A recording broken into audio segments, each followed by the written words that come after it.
Hey, how you guys doing?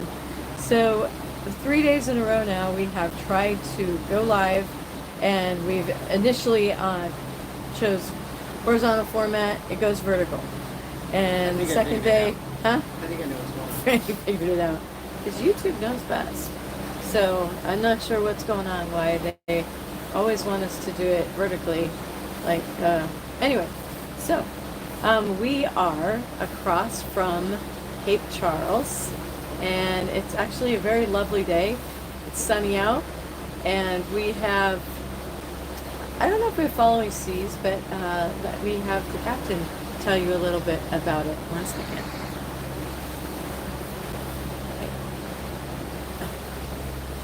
Well, the sea state is like it's very flat, so there's not much in the way of actual waves, but what there is pretty confused out there. Chesapeake's wild because it's just it's just a very long, narrow body of water, really. And I think what happens is, depending on where you are, the waves will go to one side and bang off of that coast and go back to the other, and just go back and forth until they dissipate. And I think that's pretty much what's going on.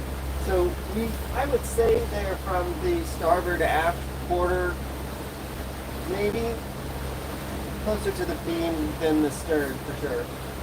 Wind is very light. True wind speed is only 4.2 knots. It was a little bit higher before. It was close to 10, and it's now it's on the beam. Before it was almost straight ahead. So the wind is flopped around a little bit, which is nice, and that's made things a lot nicer in here as well. It's not cold and breezy as it was before, because it's been cold out, like 54 degrees all day. I think it's finally starting to warm up. The wind was coming out of the south, which makes me think it's the beginning of what I call a suck and blow. So you see them all over the place, especially in Florida. You see them a lot. So it sucks out of the south or out of the Caribbean, and you get this warm, moist air coming up, high winds, really high winds usually, and then it flops around from the south to the west to the north, and then it blows. And then you get your cold front comes through, and that's what kind of like the weather is usually like this time of year. But everyone is saying that the weather this year is like really bad and really difficult, and the weather windows around Hatters have been really short and really difficult to get around. So not really looking forward to that for sure. We were looking at a possible weather window next weekend, like Saturday or Sunday, but I don't think that's going to work out. We're going to be in Little Creek on Wednesday, and when we get to Little Creek, we're going to stay there probably for a week. I actually have some stuff to do, so I have an update. We talked about, the past couple of days, we talked about a little bit of water in the starboard engine bay, and it looks like, hard to believe, but it looks like it's the stupid water pump again. And it looks like it's leaking a little bit.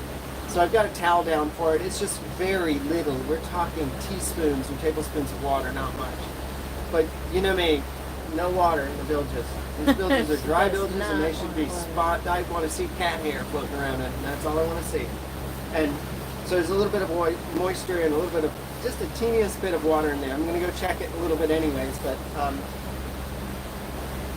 that's a little bit annoying. I called for a new pump at a place in Norfolk that services. We have Volvo Penta D260s, so they're 60 horsepower, 4-cylinder, turbocharged intercooled. I think they're a 1.8 liter engine, is what they are. And that water pump. And so the guy called around and tried to find it. He said that the Volvo dealer that he gets his parts through said that it's back ordered for 4 to 6 weeks. And I was like, oh, awesome, that's not going to work for us. But if I absolutely super duper needed it, I could probably put it in order at SunPower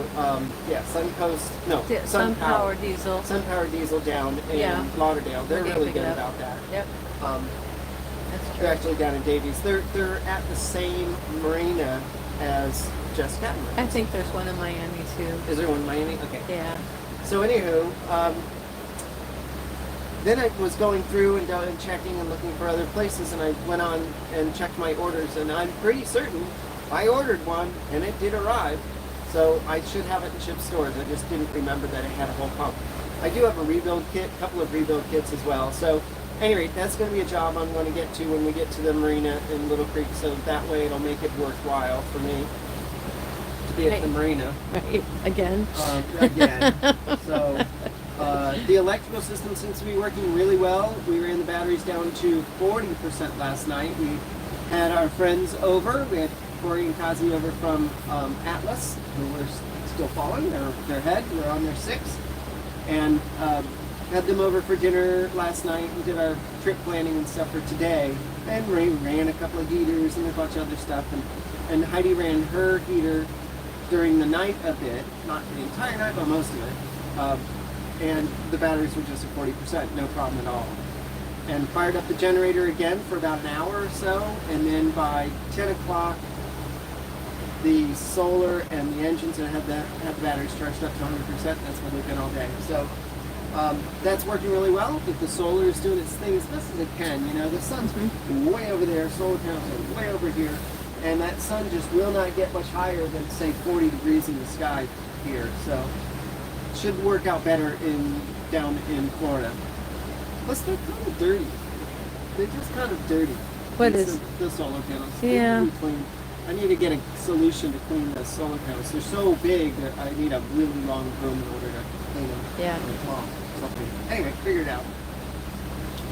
Other than that, there's not a lot to report. It's just another beautiful day on the Chesapeake. It's been an interesting morning. You want me to talk about it a bit? Oh yeah, why don't you talk about it? So, we are kind of doing semi-watches, like we're not like being super consistent, like, 2 hours. So I was gonna take a little cat nap this morning, and as soon as I lay down, there was a very strange sound, and it turned out to be a distress call, and it's been, well, actually, the boat that Franny was just talking about that we're buddy boating with right now, Atlas, they actually responded back to the Coast Guard because they had, I think they had the MMSI And the position. And we were literally right behind them. So, and plus they were on the phone with them, or the radio with them. So we figured we're not going to call. And then throughout the morning, we continued to hear more and more people calling the Coast Guard saying, yeah, I got that distress call. And it's been kind of a mystery.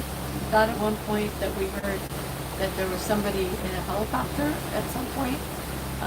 But I don't know if they haven't been able to locate the person or whatever's going on. But didn't you hear that it was all the way down in Florida? Because you said that, yeah. So, I mean, we're in Virginia. So, I don't know. It was, we're not really sure what's going on. But, yeah, there was a lot of activity between I'd say about 9 Eastern time and 10:30. It just was a lot of different people calling in and saying that they got the position and stuff like that. We looked at ours, and ours didn't actually have the position, the GPS locations at all. So, anyway, so yeah, as Franny said, kind of an uneventful day other than that bit of activity. We're right next to Cape Charles, which we have traditionally stayed in Cape Charles.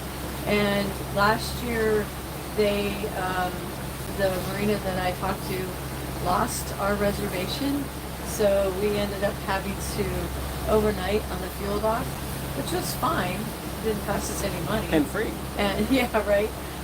But it was a little bit of a bummer that they lost our reservation. And so this time we're doing something a little bit differently. We're actually staying on the western side of the bay instead of going on the eastern side. We generally cross over and then go to Little Creek.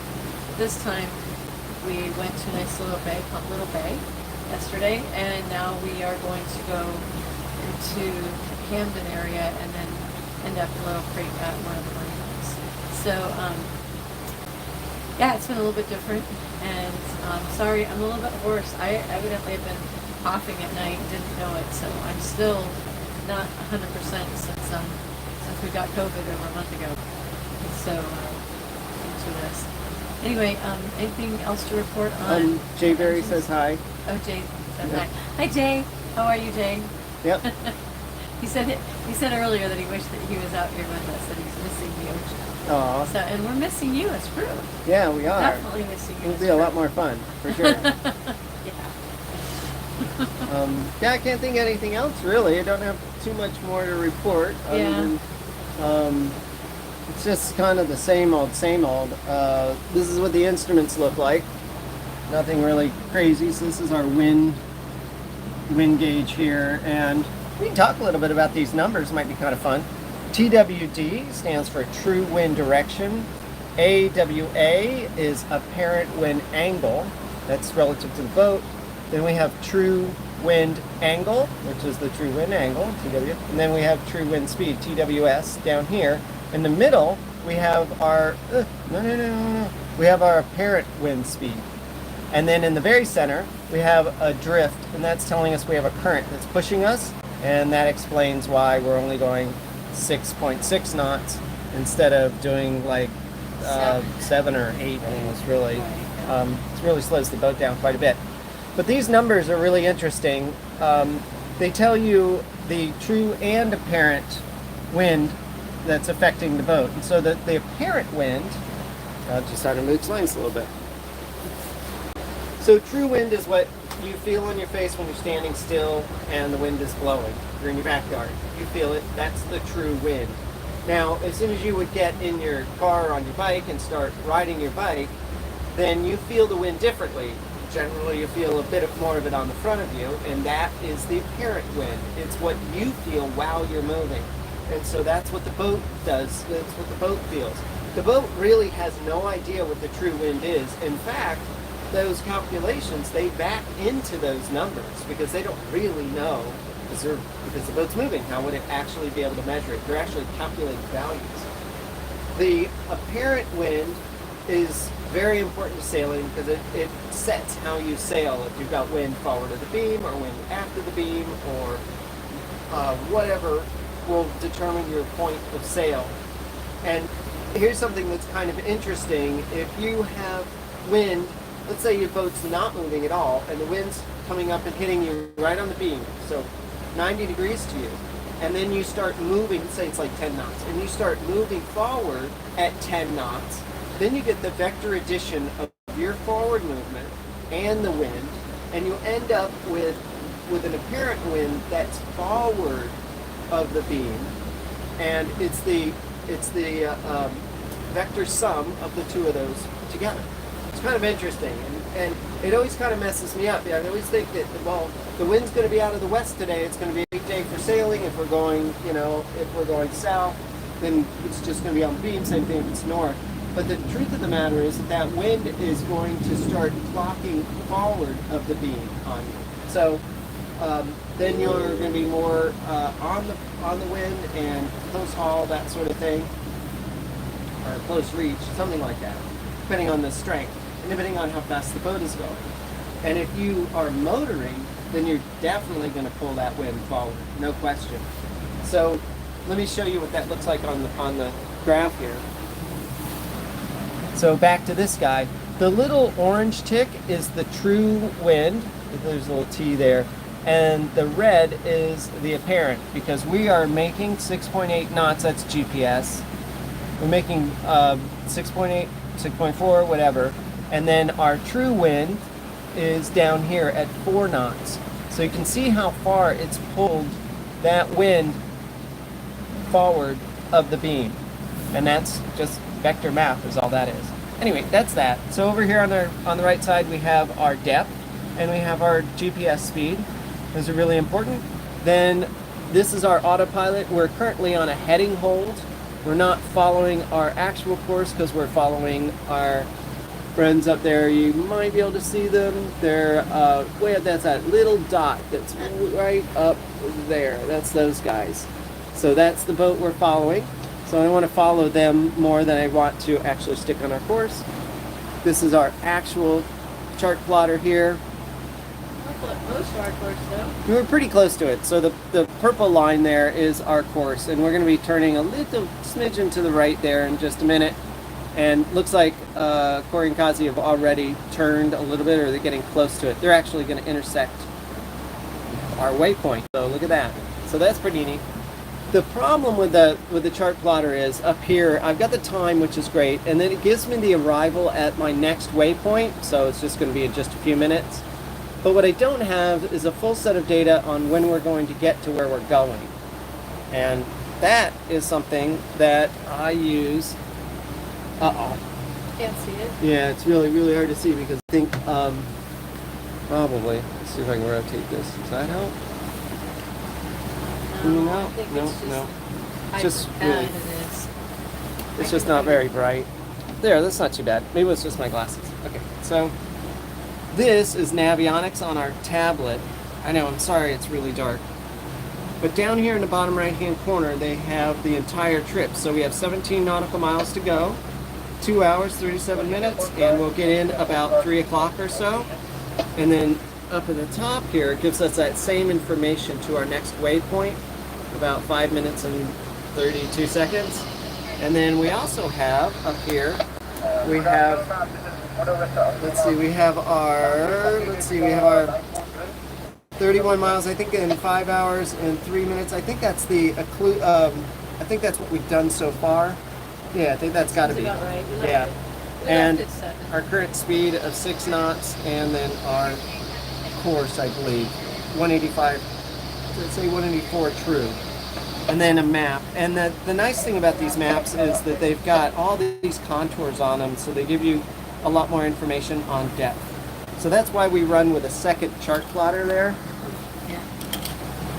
And we've got the old school compass, which I noticed this morning that the light is burned out on, so I'm going to have to figure that one out. Although, honestly, it's too bright when it's on anyway. Oh, that's true. At nighttime, you have to put something always over cover it. up. Yeah.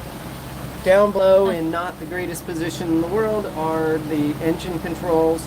So that's our port engine at 2,000 RPMs. Yep. 2,000 revolutions, and then the starboard, we try to match them as best we can. Throttles are right there, and they're both going forward. And then that squawky thing that keeps interrupting everything is this guy. So that's the VHF that I'm still trying to figure out why Still hearing the distress chatter. Yeah. So hopefully the whoever needs to be rescued has been rescued. Yeah. It's kind of disturbing. Yeah. You might have a comment or two. Yeah. It says, let's see. Hello. Somebody managed to get home to log in. Okay. Great.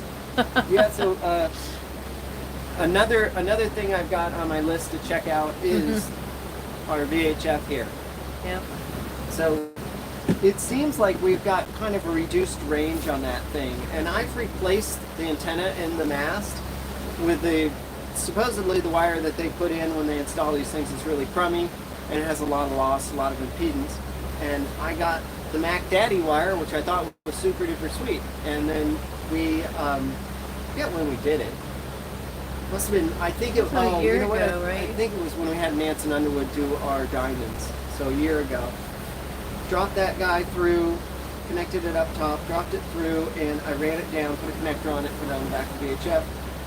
And, not happening. So I think we just don't have great reception on it.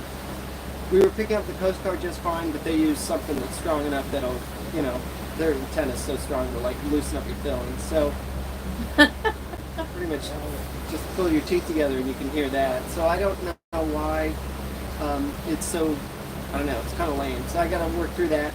I did the whole distress thing this morning. So there was with that distress thing, it does show up on it, but there's a message in there, and I couldn't find where the messages were, and so once again, back into the manual. You want to show it? Oh, nah, that's why it's hard to see. Okay. It's pretty specific to this unit anyways, but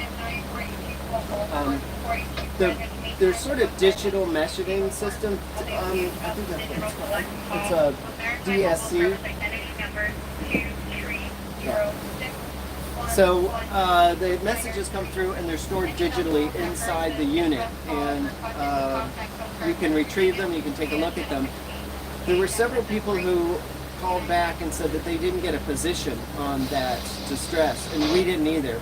I think we did get the MMSI number, but we never got an actual position that was transmitted from the MMSI. But Corey and Kazi did, so a lot of people did, and then several people didn't as they called in. It was interesting. I don't know why that is, but it is what it is, I suppose. And we Maybe somebody's testing some equipment or something. It just seems weird. I think when somebody may have just picked up or bought something and then just turned it on. A lot of times that happens. You buy it off of eBay from somebody used, and then you end up activating it because you're not paying attention. At any rate, it's been I think a really good exercise here to go through the manuals, go through the chart plotter, go through everything to make sure that you've got what you think you've got, right, and you know how to work through all this stuff. Because when you need it, you're going to need it. Oh, we have some questions here. Hold on. Yeah. So, Douglas Smith comments that the weather looks nice, and then he also asks, is Marine Band still VHF, not satellite? Yeah, it's still VHF. Yeah. Yeah, and that's kind of a problem too, because in this day and age, I was thinking about that. You know, you get it's noisy. There's a ton of background noise. Mm-hmm. It's just, come on, kicking and screaming. Let's leave the 50s, the 1950s, and let's try to go digital. Let's try to use a little better system. And I know they want to be, super compatible with old school. So yeah, fine, transmit on the old frequencies for as long as you want, whatever makes you happy. But start delivering a digital signal that's better for people to receive, maybe even through the internet, because a lot of us have internet access as well. So it would be great, if there was some way to do that. That would be awesome, because it's really hard to understand. Do you know what MMSI stands for? Marine, no, not off the top of my head. Yeah. That's Let's talk about what happened to us, because I don't think we've ever talked about it on YouTube. So, can you turn this around? I'm answering your question. Oh, she's looking right now. Mobile Marine Service Identity. That's what it stands for, MMSI. Okay. So it's a number that's assigned to your vessel. Right. And it needs to be assigned, it also needs to be input and programmed into your chart plotter, into your VHF, AIS. Anything that contacts the outside world needs to have that number in it as well. We keep it actually printed out here, right here on the dash. Yeah. So that is our MMSI number right there. Right. And that's important because...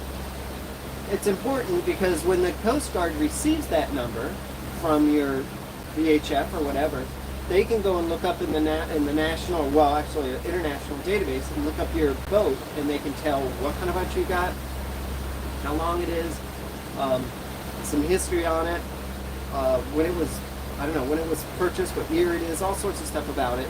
And then they also have the owner of the boat and where it was registered and all that sort of information. It's very helpful for them. Right. And so you have to be careful if you buy some equipment from someone else. Right. Because it may have that number already, their old number, already programmed into the unit. And the problem with that is that you can't... We found this out the hard way. Yeah, you can't really go in and change those numbers. You're not supposed to. Legally, you're not allowed to. Right. So you have to end up pulling all those pieces and literally taking them out, and putting them in a box and sending them to a Garmin repair place, and they'll go through and they'll reset those numbers for you. They don't charge you much money, which is great, but it is a hassle for sure. You got to pull it out of the dash, or you've got to uninstall your VHF. They can come to your boat too. I mean, yeah, I think that's true. That they don't necessarily. So a couple things about this, and we haven't really talked about this in the video, and I think it's important, especially if you're thinking about spending some time on the water. So the MMSI number, we didn't realize it's kind of like the Social Security number of the boat, I guess is the way to put it, or a VIN number for your vehicle. And the thing is that you do have to register with the feds, and then as Franny mentioned, if you buy equipment used, like we did, you need to have it all lined up. So we were outside of Savannah, Georgia. This was the first time we were heading there. So back in 2023 when we had crew. And I was, so on our chart plotter, if you're zooming in and out, it's kind of a weird layout. It's very easy to hit the SOS key. And it was... Sorry, the wheel's right in the way. Yeah. So it's right there. Yeah. That's it right there in the bottom corner. Right, Super easy to hit. So I must have, and 1 or 2 in the morning, hit the SOS key. And oh my, the waters lit up with all sorts of stuff. So what happened was we evidently sent out a man overboard distress call, and then I had the Coast Guard calling us, and they were all confused because we had like 3 different MMSI numbers. And one of them was from buying a used piece of equipment. The other one was we had our own that we had bought brand new. Like, I don't know if it was part of some of the safety equipment we got. And then the former owner of this boat. So we hadn't gone and consolidated all the numbers together so that they were, the same. So the Coast Guard, when they were talking to me, which they wanted to know if somebody was overboard, and we had container ships, shining their lights on us and all sorts of stuff, and they wanted our MMSI number, and of course I didn't have it at the helm.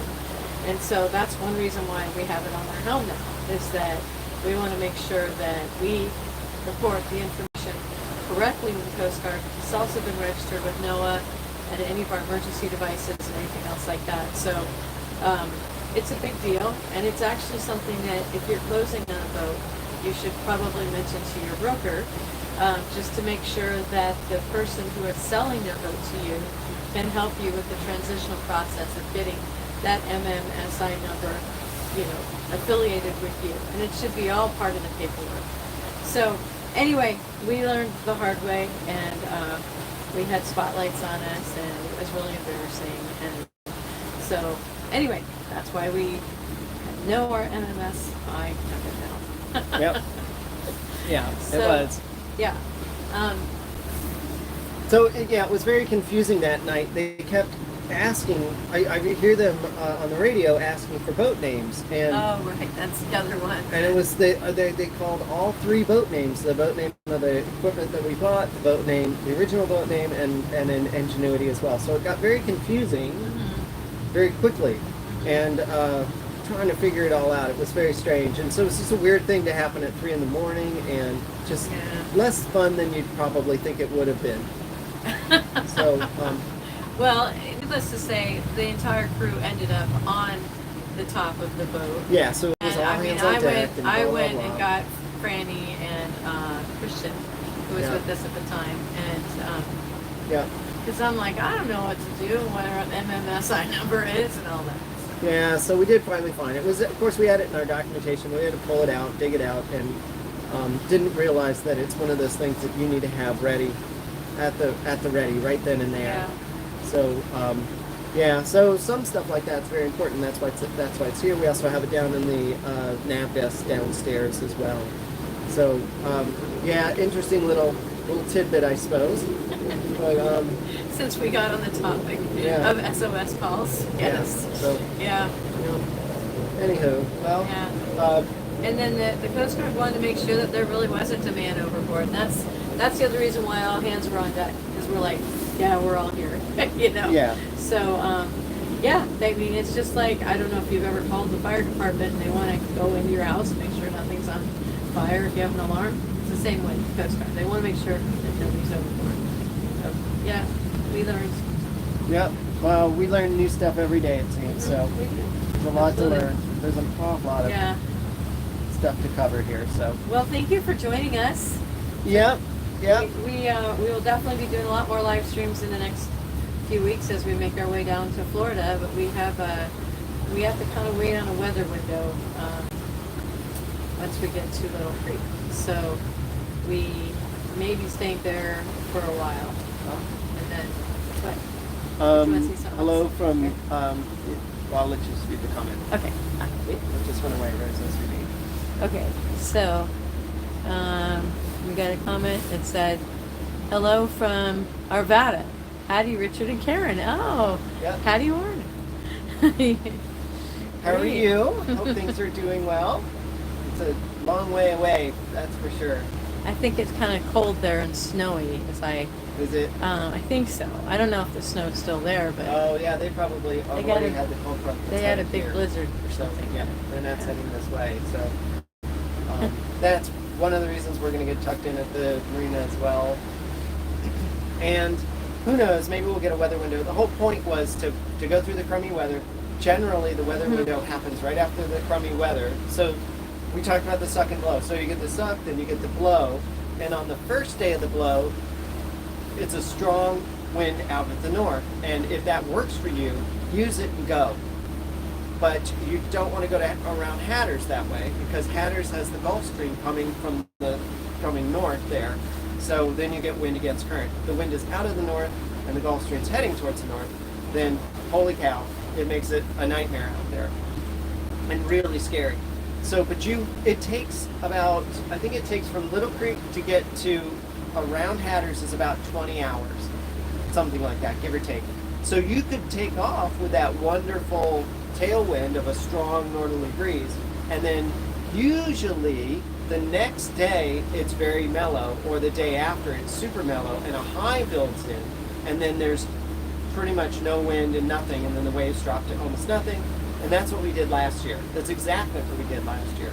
But this year, there's been like these weird lows that have been developing, bad ones, developing right off the coast. One of them developed pretty much right at the mouth of the Chesapeake and got huge, spun out, went out into the Atlantic, but it caused, it just churned the seas up dramatically. And that's a problem. And the waves are bad, and they're all from the wrong direction. It's a low, it's spinning the wrong direction, it's a big mess. So, and then there was supposed to be Sarah, and I don't know what happened to Sarah. Sarah. That's an inside joke. Yeah, my niece Amy. I have two nieces, Amy and Sarah, and neighbors when she was little, she would call Sarah. Sarah. It was hilarious. So that was supposed to come up, go right through Florida, and then go up the coast, and then now I see that it's not, or isn't, or it's stalled, or something. So that has really affected the weather windows as well. There's a really nice one going on right this minute, and people are rounding Hatters and getting to the other side of it. But Yeah. it's backing in with a southerly breeze, which is part of there's your suck. So there comes the southerly breeze, and they're going to be head to wind heading south into that southerly breeze, which was gonna kind of suck. At least they'll be out of the stream, I guess. But it's kind of gonna suck. But it's really not strong. going to blow. Yeah, no, it's the suck from the thing. So it's going to be kind of a, I don't know, they'll be bang. That's similar to what we did on our way up. 10 to 18 knot winds on the nose, and 3 to 4 foot seas, and that was pretty bumpy for sure. So I was ready to give up sailing at that point. I know you were. Yeah. So It was so bad. that's kind of, I don't want to go through that around Hatters again if we don't have to. And we've got places we can tuck in as well. I think that's going to work out pretty well. But yeah, the whole point of that trip on our way up was to get to Hatters when it was killer. And we did. And it was like 8 hours before we got there, the weather started to settle down. And then we had a really nice trip around Hatters. And then the north, going all the way north up into the Chesapeake Mountains, Chesapeake was perfect. So that was pretty sweet. But this way on the way down is a little more troublesome, and we're late. We should have been leaving in October, not in November. So that's a thing. But So there's that coast. yeah, so they got a digital call or something. So you asked about they can take that sort of thing.